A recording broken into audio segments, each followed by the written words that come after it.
Hi, okay, here's what we're doing today. I'm not quite sure if it's like trying a viral food thing or a Dead Dad's Kitchen, or I was just in the mood to eat a tomato sandwich, but we're starting. So come down. I spit my lip so hard, is it bleeding? So here's what's up. It's still summer, and with that comes a lot of beautiful produce. Normally, I know I've bitched about this before, my mom grows really beautiful tomatoes. And so I grew up every summer having these amazing tomatoes, these super fresh, hearty, sweet, savory, delicious heirloom tomatoes that my mom would grow. And while now my mom lives in Texas, I have to find my own tomatoes. Jake Cohen posted this really beautiful tomato sandwich the other day. Already, if you're not into, tomatoes, I'm sure you're turned off, but we're also going to be making Joshua Weissman's store-bought white bread loaf because I love a classic piece of white bread, but I want to make it myself. And we're gonna be making our own mayonnaise. So there are 3 really lovely components to this video. Watch the whole thing or watch whatever part you need. We're gonna have such a great time. Let's get started. We're gonna start with our bread because that's gonna take the most amount of time. So let's get our dry ingredients together. Josh's recipe calls for 3 cups of bread flour. Now, something about this bread flour, it is very old and they had no fresh bread flour at the store. So it's just gonna have to work. First spill of the day. It's always gotta happen. Glad we got it out of the way now. 3 cups of very old bread flour, a tablespoon of sugar, boom, and 1.5 teaspoons of sea salt. We're gonna use kosher salt because I like kosher salt. It's salt. Give that a whisk so that all of our dry ingredients are combined, and just drop this into the bowl of your stand mixer. Now to bloom our yeast. We're gonna need 3/4 cup of water and 1/2 cup of whole milk. And you're just gonna wanna heat this to about 98, 100 degrees. That way our yeast can come to temperature and start to bloom. Do it in the microwave. One good trick is if you put your finger in and it kind of just feels like your body temperature, not too hot, not too cold, that should be perfect. That's what this feels like right now. Now to this, we'll just add 1 tablespoon of active dry yeast. A tablespoon is a little bit more than 1 packet. So I'm just gonna open 2 right now. Just plop that in there. Oh, it already smells so good. Now we want it to go from looking like this to looking like this. If you did not get these nice big bubbles, then your yeast is probably dead. Throw this part out and start over. That's the whole reason we bloom our yeast, so that you don't get 5 hours into the bread making process and have it not rise, basically. And that is very much coming from personal experience, thank you. We are going to slowly incorporate this into our dry mixture that we already have in our stand mixer on a nice low speed for about 2 to 3 minutes, slowly scraping those sides down as it starts to build up.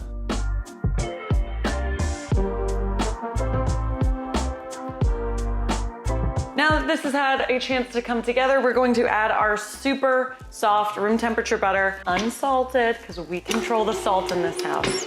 Bam. Go 1 tablespoon at a time just so it can really incorporate into itself.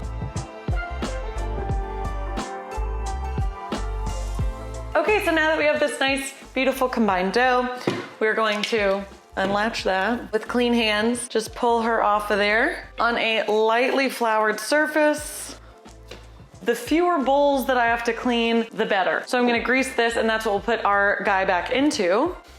Look at us go. Give it a couple kneads yourself and shaping her into a ball just by keeping your hands lightly on the outside and sort of letting the dough and the work surface do some of the work for you, honestly. So we've got this nice ball of dough.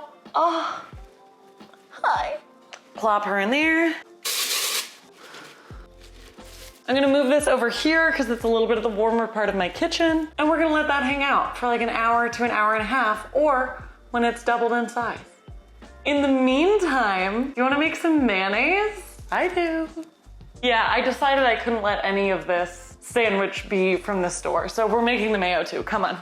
You are going to take 2 egg yolks and put those in the bottom of a food processor. Blend those up for 20 seconds.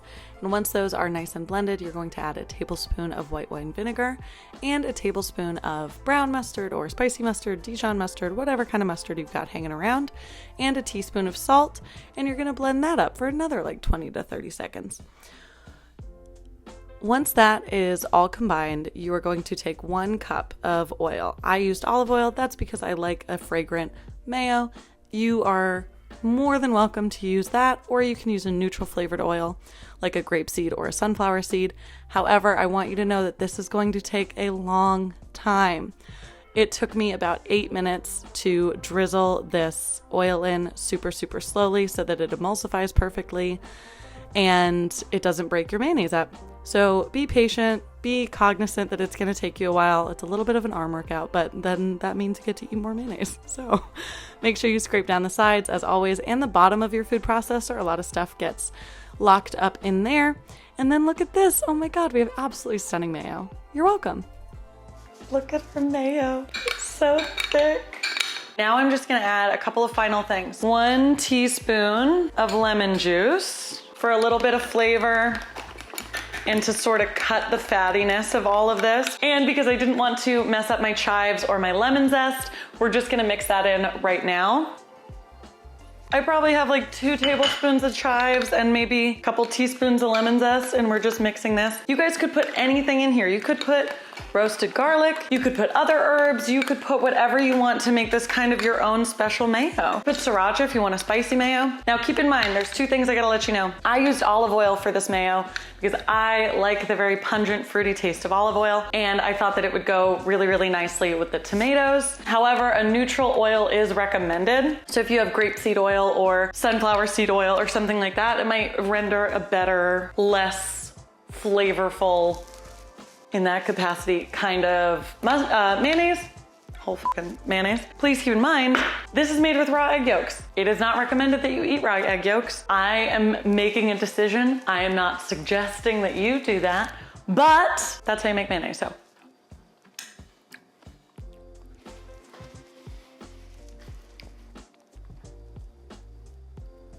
Wow, that's delicious. Our bread is rising. We just gotta give ourselves a little bit of time.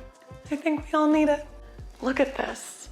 Here's what we need to move on with our bread making process. We're gonna punch this down in a second, but you also need a lightly floured work surface, which I have right here, and a rolling pin and a prepared loaf pan. I have just taken this 4x9 loaf pan and rubbed it with a bunch of unsalted butter so that it is ready to take my dough when we need it. I'm going to punch this down, degassed. And we're just gonna take her, lightly flour the top a little bit too. And we wanna get this to about a 1/2 inch thick rectangle. Taking your rolling pin, you're just going to, and we want it to be about as wide as our loaf pan because we're gonna turn it into a little tube. There we go, we got about a 1/2 inch thick there.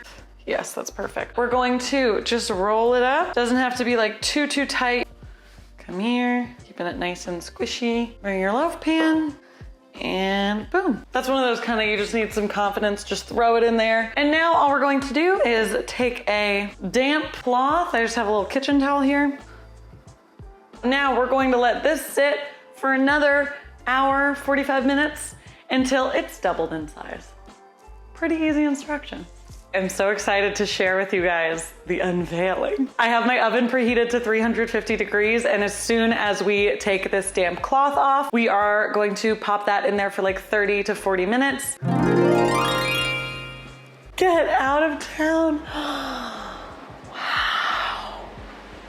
Oh my God, it's so beautiful. It's risen so perfectly. The thing that's crazy to me is we don't put anything on top. We don't brush it with egg wash or butter or cream or anything like that. We just throw it in the oven. So let's go. I'll see you in a bit.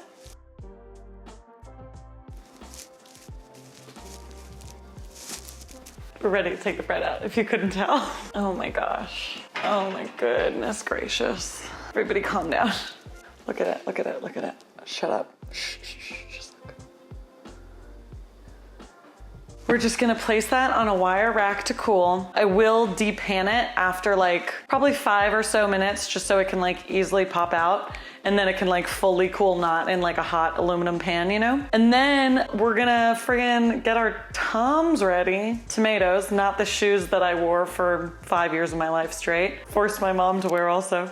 So, Christy has some feelings about when I was wearing Toms often. So then we're gonna get our little tomatoes ready. And by little, I mean our absolutely beautiful, stunning, perfect tomatoes. I'm so excited about that bread. Dude, you can just make bread and it doesn't take that long and it like costs barely anything. And then you've made bread. Oh my God, just do it.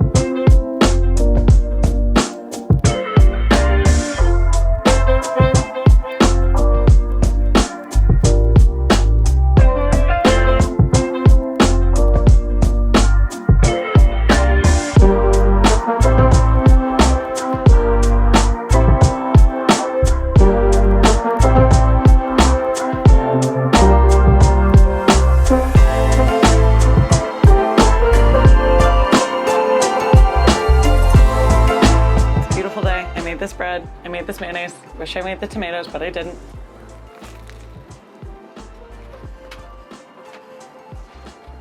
To anyone who doesn't like tomatoes or mayonnaise or white bread, very sorry for you. This is like heaven on earth. Joshua Weissman makes the best bread recipes. Jake Cohen is the best inspiration, and I love mayonnaise. So we can all see my addition to the culinary community. See you next time.